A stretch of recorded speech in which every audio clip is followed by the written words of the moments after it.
And the price is that we experience adrenaline and adrenaline fatigue. We experience overstimulation. We experience all kinds of side effects that reduce our cognitive abilities, put us into a reactive mode rather than a response mode, um, and which cause us to be in a disempowered mode. Um, I've recently been working with a teacher and a friend who talks about um, four levels of conscious action. And the first level he talks about is when we're operating at the level of to me. And to me is the level of when we are victims and when we feel like victimhood and life is done to us. The second level of consciousness and conscious action is by me. And by me is a step up when we begin to take agency for our lives and when we begin to feel that we can make a difference. And by me has its limitations. Many of us have operated in by me where we feel like we have to make things happen. We have to be the difference maker. And we find ourselves sometimes burned out. We find ourselves swimming against the current. Um, and so, another third phase, third level of consciousness is through me. And through me is relates to what Rich was reading in his confession and what you all have said. Through me is when you understand that so much of what we accomplish is limited by our human selves consciousness. And we realize that we have access to universal intelligence. We have access to God wisdom. And so through me is when we are able to acknowledge and get out of the way and realize that so much of our role is determining and is choosing with intent what it is we want to create, who it is we want to become, but employing in our firm, our self enterprise, realizing that we have a very powerful employee who is our chief how officer. And the chief how officer's job is to figure out how. And if we try to figure out how, we work from a very limited basis. But the chief how officer engages with the infinite wisdom of the divine. And we allow ourselves and the divine to express through us in how we go about fulfilling the divine promises of our lives um, and the things that we want to accomplish. The fourth level is as me. And this is a level where you are and we are totally appearing as God. God is totally expressing as us. And this is a level, you could say, of Jesus, a level of others who have expressed that level, Buddha and others, Krishna, etc. And so I say that because when we talk about fear, um, that it's rather that the fear does play a role in us responding to danger, but so much of the fear right now can be paralyzing in that it's slow, accumulated, it's more like a deep anxiety, and it keeps us from performing. It keeps us shrinking and playing small, and it keeps us waiting for permission because we fear that the hammer is going to drop.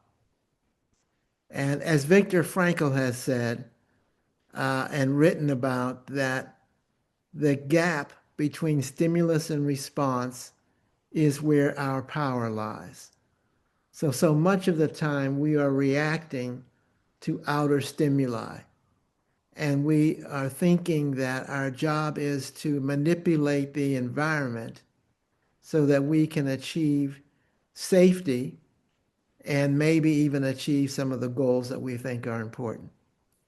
So our focus becomes the outer world, the visible third dimensional reality. And what we fail to realize it is that 99% of the power lies in the invisible world, and that things work from the inner to the outer, not from the outer to the inner. And so we give up our power um, as we focus on the outer world and trying to manipulate outer results without first working with our inner selves and with our inner spiritual activation.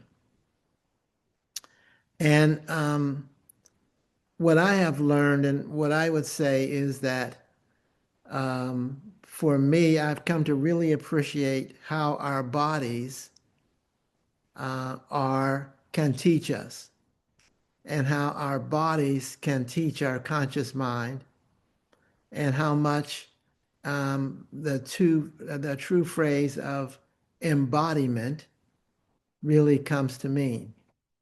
That as we embody Christ, as we embody God, as we embody our expanded selves, that is the influence, and that is where the power is.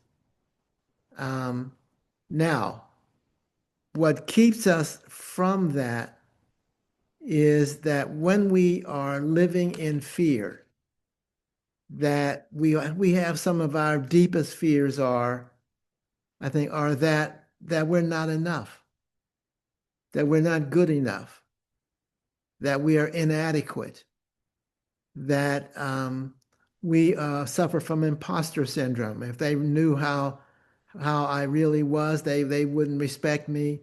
They wouldn't have even hired me. So I've got to hide out and mask my real self because I'm being an imposter. Another fear is that we are unworthy and undeserving, and that therefore we were going to, at some point, we're going to experience a demonstration of our unworthiness. We're going to experience demonstrations of our undeservedness.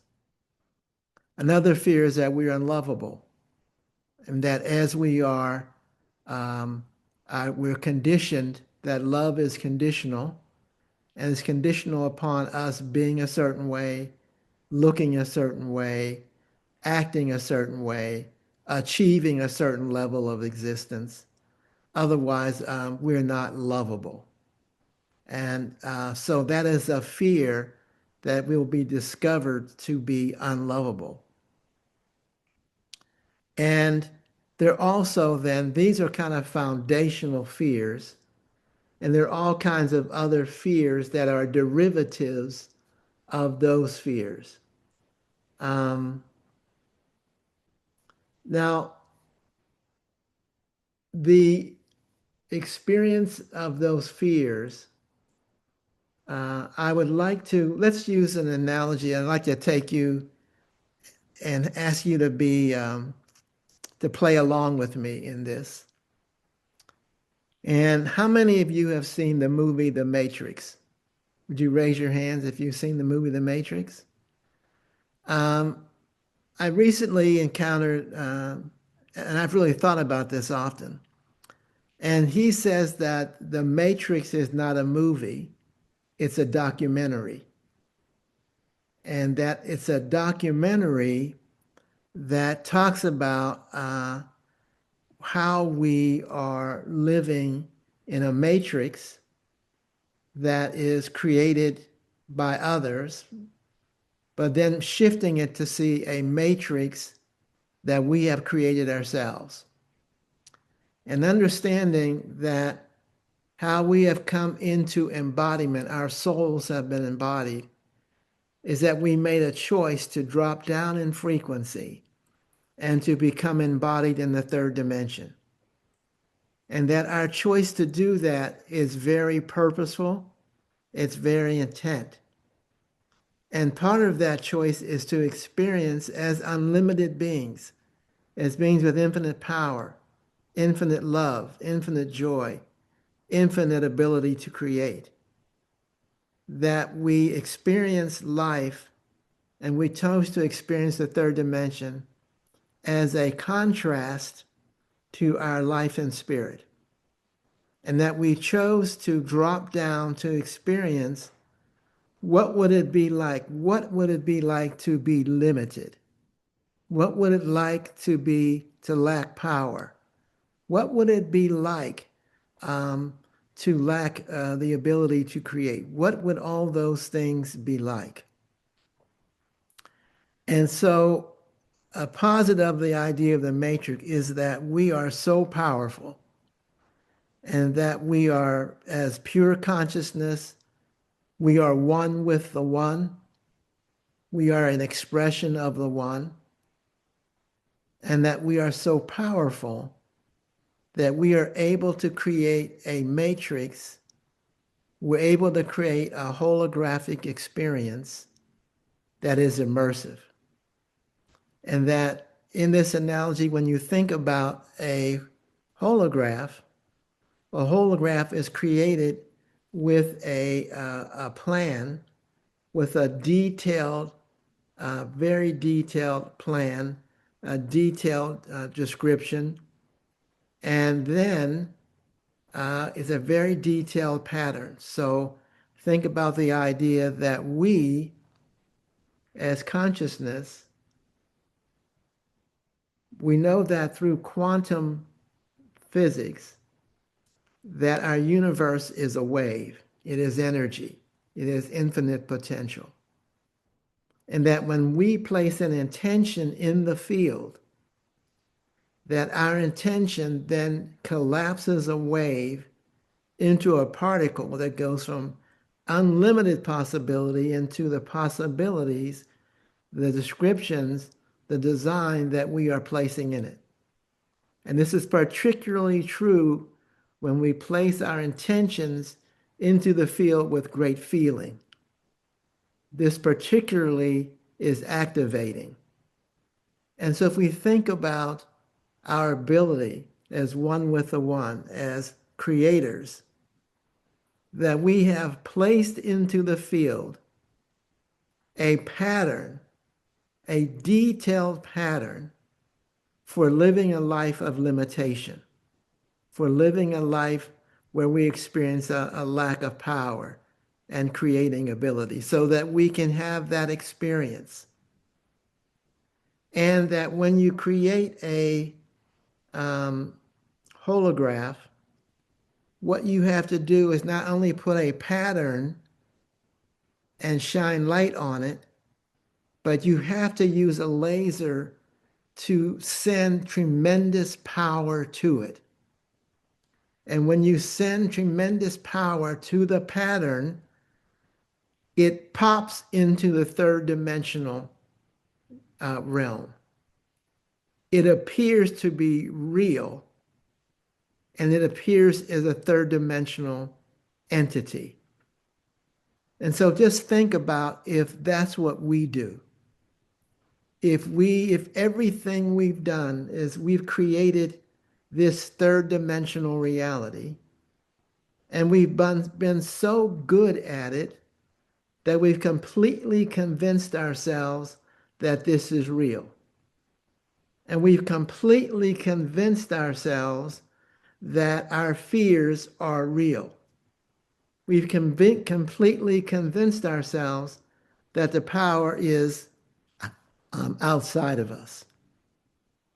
And we've created a movie, but it's not a movie that we go to the theater to see.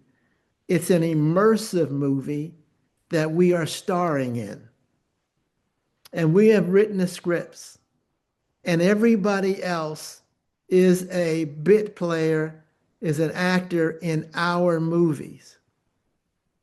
We've forgotten that it's our movie, that we have written the script, we have done the lighting, we have done the sound, we have created this movie that we are in which we are immersed, and that other people are playing a role in our movies as we have scripted them to play, including those that abuse us, including those that are nasty to us, including those who play various roles in our lives, who are nurturers, who are teachers.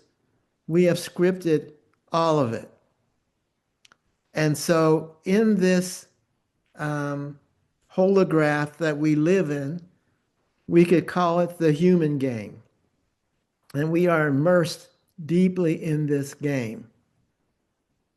And as we're in this game, if we want to, this is like a level one of the game. And our prime directive again is to see what happens when you limit the unlimited. When you see what happens when you curtail the power of infinite power, of infinite ability to express creatively. And then the trick is that our holograph and our movie has to be so immersive and so convincing that we hide the fact that we are the ones that created it. And we even create a persona or personality or ego to be inside of our immersive movie. This is not our true self. Our true self is a divine being, an expanded self. And it has helped us design, enabled us to design this experience so that we can experience the contrast. Now, if you think about what makes a great movie is about evoking feelings.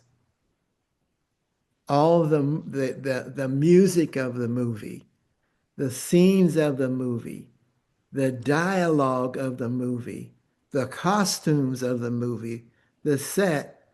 The goal is to inspire and to provoke emotions within us. Any good movie provokes a range of emotions within us. And our movie, as we have created it, does the same thing. It evokes powerful emotions in us. Among those emotions, of course, is fear. So the illusion then coming with that, and this gets to the illusion of the stance of to me and by me. And this is where the human game played at this level is unwinnable. We cannot win the human game at this level. And so the illusion, however, is that if we work hard enough, we can fix things. If we improve things, if we can get things running smoothly in our lives, we can dig ourselves out of the hole. And that this is the phase of the human game where we are trapped and it doesn't work and it's unwinnable. We have to move to the level of through me and understand that there's a higher power that is us and enable that to be our way through.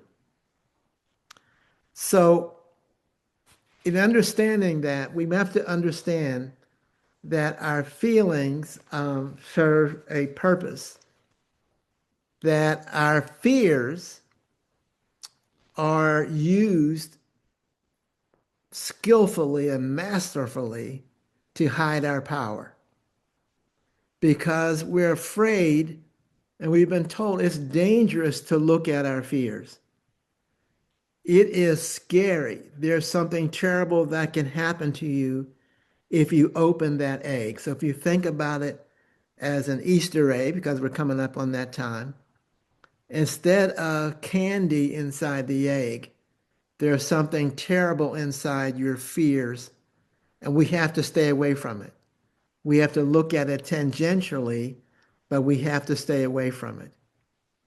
And what we don't realize is, particularly with our core fears, at that we have invested tremendous power into our fears, that we have given our fears and vested them with power to shape our lives, with power to prevent us from aspiring, with power to prevent us from reaching out, with power to prevent us from moving outside of our comfort zones, with power to keep us feeling as if there is not enough, with power to keep us feeling that we live in a shortest environment in which there's a lack of resources, lack of opportunities, and in which we are in competition with others. Because if there is not enough, then that means that there's somebody is not going to get or achieve. And so there's a fear that we don't make sure that we're not that person, that our family are not those people, that our race, our culture, our nation are not those people. And so the fears are designed beautifully to keep us away from our power. The key to this is where the body comes in. The key to this is understanding that our body feels our feelings. If we can be in touch with our body, we will feel our feelings, not only of joy, but of fear. We'll feel it in our gut. We'll feel it in our heart. We'll feel it in our throats. We'll feel it in our heads. We'll feel it in our joints. And it's signaling to us that there's something here to pay attention to. And that something is calling for us to grow through it. And it's a portal for us to reclaim our power. Now, that is where the fear lies and where the fear is hidden, where the energy and power is hidden. So here's a process for reclaiming our power. And the first thing, step one, is to appreciate everything that you have created. Appreciate the Cecil B. DeMille in you. Appreciate the wonderful screenwriter in you. Appreciate everything that you've created. Appreciate everyone that you have created in your life. Appreciate every experience, because you have created the pattern. We have designed this for our own upliftment, for our own experience of the opposite and contrast of being an infinite being. So appreciate the genius and the infinite power it took to create this holograph movie in which we are immersed. Now, the next thing in step two is to think about your deepest fears, to think about and really experience the feelings of some of your core fears. Fears of being rejected, fear of being not enough, fear of being unloved, whatever those core feel of not having enough. Whatever those core fears are, experience them. Take one at a time. Now name the fear and claim it as your own. And understand most of our other fears are derivatives of those. But really feel the fear, acknowledge it, appreciate it, and claim it. Feel the fear deeply. Feel the discomfort deeply. And this may involve some early trauma that is still down in you. Do as much as you can. Experience it fully. Step two is to tell the truth about it. And the truth about it is that it's made up. It's not real. When you do that, you take the energy from it, and you can then use that energy to move in with your infinite energy that you are.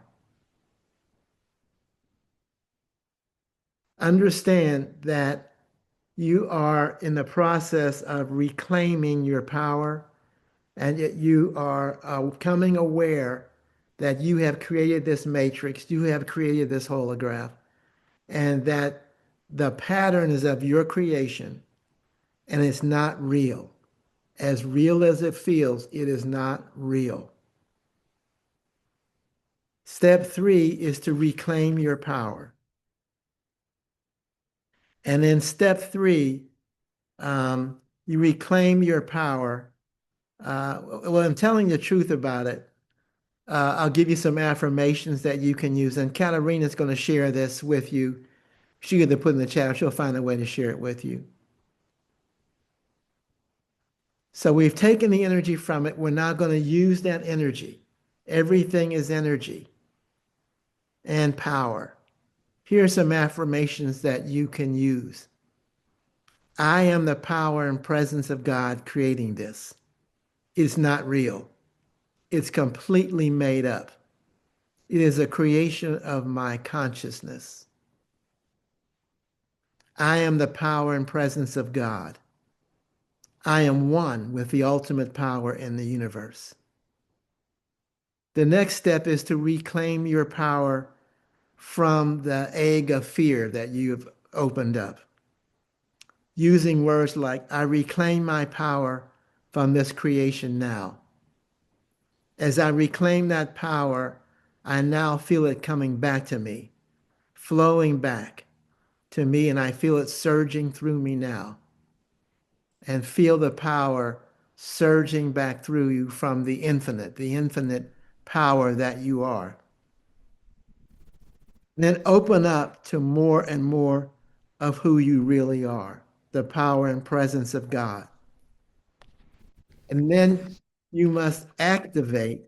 This is where the body is so important, that you can use breathing, you can use movement, posturing with prayer, but open yourself up more and more to your infinitely powerful, wise, infinitely abundant self by asking questions like these. What would it feel like if I had infinite power, infinite wisdom, and infinite abundance? And allow yourself to feel into your answer to that. What would it feel like? What would it feel like to be in absolute joyfulness and peace all of the time? What would it feel like to be able to create that which I desire instantly? And then repeat the following phrases to yourself. I am the power and presence of God creating everything. I experience everything. There's no power out there, not in anyone, not in anything. I am in infinite abundance right here and right now. And your goal is to be able to feel the infinite energy. As you practice this, feel it more and more on command. Remember your expanded self, your soul, your God self Mhm. is the real you, is with you, and is helping you and has been helping you and supporting you perfectly through this entire process.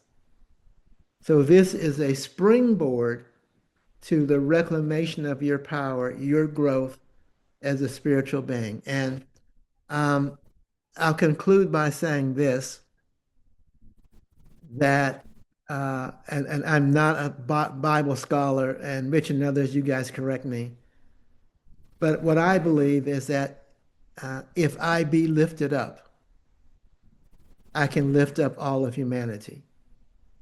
And I think that part of my mission in life at this point is to really um, spark um, transformation in individuals and communities through spiritual activism,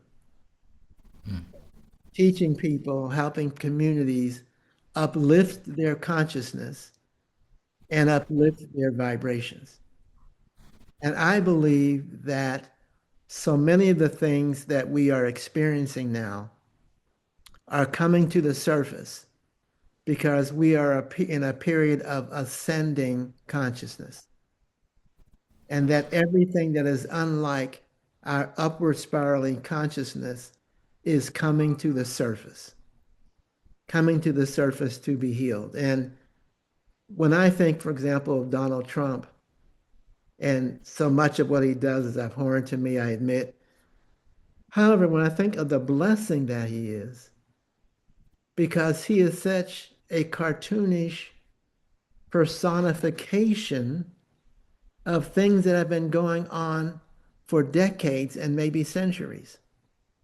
And now it is here for us to see and to heal and to grow through.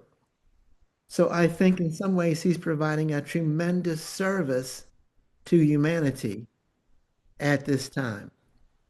Um, We're gonna have to hold it there. okay, that's fine.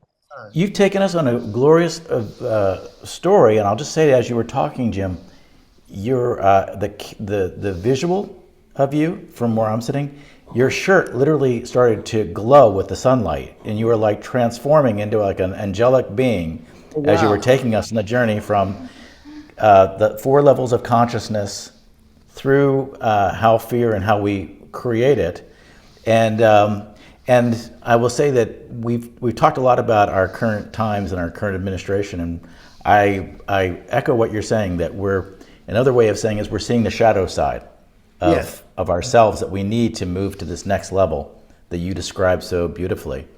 And what I love about you, Jim, is that you're traveling in this conscious world, and yet you have the ability, you, like for the work you did at Seipel, you translated that into a very hardcore materialist world where you had budgets and people and measurements and so forth, and accomplish that.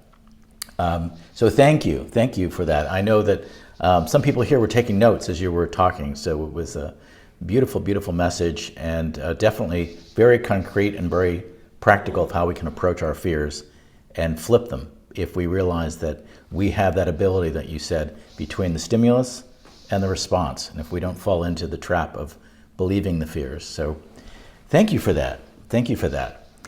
We're going to close out this part, and we're going to go to our prayer time before we depart today. But thank you so much for that.